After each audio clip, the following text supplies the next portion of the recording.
আহ, সত্যি কথা বলতে রিয়েলি প্রাউড অফ খালেদ, কারণ এমন একটা সিচুয়েশন থেকে যে ও সিলেট থেকে আমাদের কথার সাথে সাথে রাজি হয়ে টিমের স্বার্থে ও চলে এসেছে সিলেট থেকে। আর নর্মালি আসলে সিলেট যদি থাকতো হয়তো মনটা আর একটু খারাপ থাকতো। সো ও আমাকে কল করেছিল গতকালকে যে ভাই আমি কি করব। সো আমি বললাম যে আসলে সিলেটে থাকলে মনটা খারাপ থাকবে বাসায় বসে থেকে, আর এখানে আসলে হয়তো একটু উৎফুল্ল থাকবে। And he wanted to play this game, বললো যে আমি বরিশালের সাথে খেলতে চাই। আর আসলে সত্যি কথা বলতে আমরা সবাই ইমপ্রেস, কারণ একটা এত বড় ইনসিডেন্টের পরে যে ও চলে এসে এবং ম্যাচ খেলেছে এবং দারুণ বোলিং করেছে আজও। সমস্যাগুলো আসলে আমাদের টপ অর্ডার ফেইলার, কারণ টি-20 ক্রিকেটে আপনি যদি দেখেন ফার্স্ট পাওয়ার প্লেতে যদি আপনার 3টা-4টা উইকেট পড়ে যায়, আমাদের আসলে আমরা 6টা ব্যাটসম্যান নিয়ে খেলি, আমাদের লং টেল। সো ওই জায়গায় আসলে আমাদের যারা রেগুলার রান করছিল ওরা 2-1টা ম্যাচে রান না করে আসলে আমাদের আপাতত ট্যালেন্টটা এক্সপোজড হয়েছে। সো আশা করবো ব্যাটসম্যানটা রেসপন্সিবিলিটি নিয়ে যদি ব্যাটিং করে we can come back again. না না, আই ডোন্ট থিঙ্ক উইকেটে কোনো ঝামেলা ছিল। আসলে ভালো বোলিং বলতে পারেন। আমি রিয়েলি ফাইম আশরাফের যেগুলো উইকেট পেয়েছে খুব ভালো লেন্থে বলছিল, বাট আমি মনে করবো যে সোফার উইকেটটা খুব ভালো হচ্ছে এই বিপিএলে, এবং চিটাংও এর ব্যতিক্রম নয়।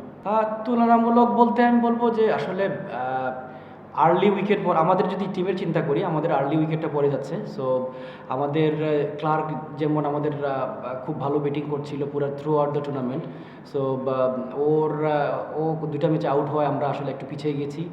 আর বলবো যে উসমানও রান করছিল, দুজন আমাদের খুব মানে ফর্মের প্লেয়ার, আমরা রান করতে পারিনি, এই জন্য আসলে আমরা স্ট্রাগলিং করছি। আর আমি টু বি অনেস্ট এই এই বছর বিপিএলে কোনো কিছু মানে মানে সাধুবাদ দিতে হয় কিউরেটার বলেন বা বলেন যে উইকেটের। সো বা এখনও চিটাগংয়ে আরও 3-4 দিন আছে, আমি আশা করবো যে হাই স্কোরিং গেমই হবে।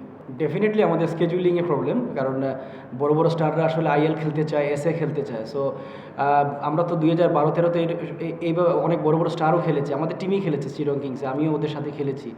আমি বলবো যে অবশ্যই আমাদের এটা নিয়ে চিন্তা করা উচিত, আমাদের স্কেডিউলটা যে আইএল বা ইয়ের সাথে যদি সাংঘর্ষিক হয় তাহলে অবশ্যই সবাই চাইবে দুবাইতে খেলবে, সবাই চাইবে সাউথ আফ্রিকাতে খেলতে।